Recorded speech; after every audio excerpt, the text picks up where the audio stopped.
Hey, salut CrossFit Brest. On se retrouve aujourd'hui, vendredi 11 décembre, pour un fort time assez long. Vous allez avoir un time cap de 30 minutes. Donc ce fort time, c'est un tour 1600 mètres run de course à pied, suivi de 150 double unders, et on termine par 10 tours de Cindy. Un tour de Cindy, ça correspond à 5 pull-ups, 10 push-ups, et on termine par 15 air squats. Donc ça, vous devez faire cet enchaînement 10 fois. Une fois que vous aurez terminé vos 1600 mètres de course à pied et vos 150 double unders. Pour les options scale de cet entraînement, donc si vous ne pouvez pas courir et que vous avez un rameur, faites 2000 mètres de rameur. Pour les double unders, vous pouvez faire 225-5.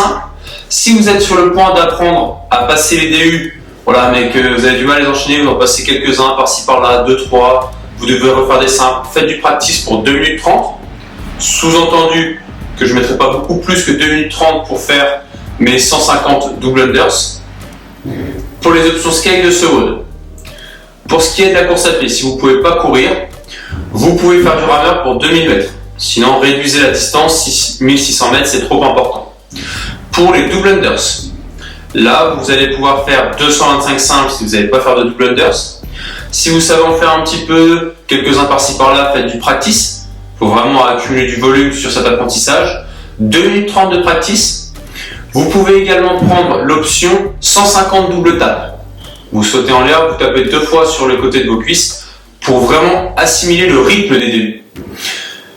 Pour les options du Cindy, donc dans l'ensemble, si vous maîtrisez les pull-ups et les push-ups, mais que le volume est trop gros, d'accord, c'est-à-dire que 5 tractions et 10 push-ups par tour, ça va être trop dur, vous pouvez baisser les rythmes.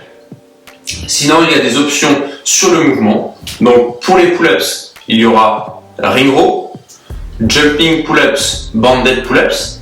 Donc ça, c'est si vous pouvez vous suspendre. Si vous ne pouvez pas vous suspendre, vous faites des dumbbell bent over row avec 2 dumbbells en même temps si possible.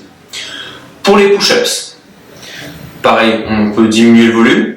Sinon, on fait des push-ups sur les genoux ou alors des excentriques push-ups. Un peu plus intéressant pour le gain de force, où vous allez descendre sur les pointes de pied en ralentissant très doucement la descente, et vous allez remonter très rapidement sur les genoux. Donc descendre pointe de pied lentement, bien gainé, et je remonte sur les genoux, pareil avec le tronc droit. Et pour les air squats, on devra s'imposer de garder l'option RX aujourd'hui. La stratégie de cet entraînement va dépendre un petit peu de vos points forts et de vos points faibles.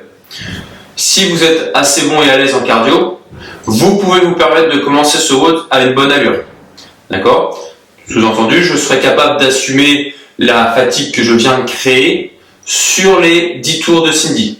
Ça va permettre un volume assez conséquent, surtout après la corde à sauter qui va nous pré-fatiguer un petit peu les épaules.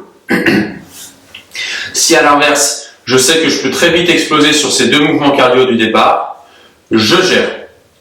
Ensuite, pour le Cindy, au niveau stratégique, prenez les options qui vous permettent à chaque fois de réaliser les mouvements de pull-ups et de push-ups avec un seul break. D'accord ? Donc prenez vraiment les options modérées à maintenir sur les 10 tours, je rappelle. Je fais mon choix. Et ensuite, la meilleure option en gym, vous le connaissez, vous la connaissez, faire les pauses avant de sentir l'échec musculaire, notamment sur les pull-ups et les push-ups, pour ne pas être trop ralenti par la suite.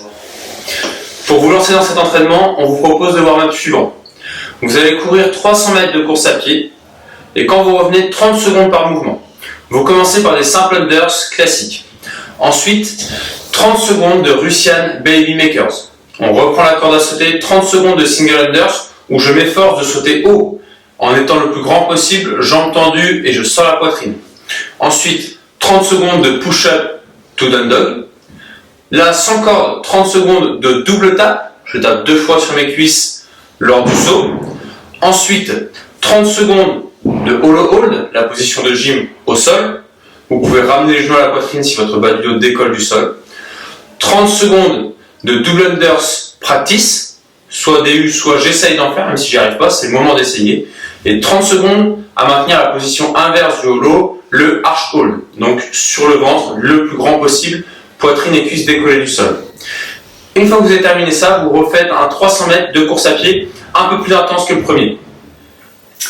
Voilà, maintenant vous avez tous les éléments en main pour réussir ce WOD. Demain, vous retrouvez Anne Swazik. Bon entraînement et à bientôt. Ciao.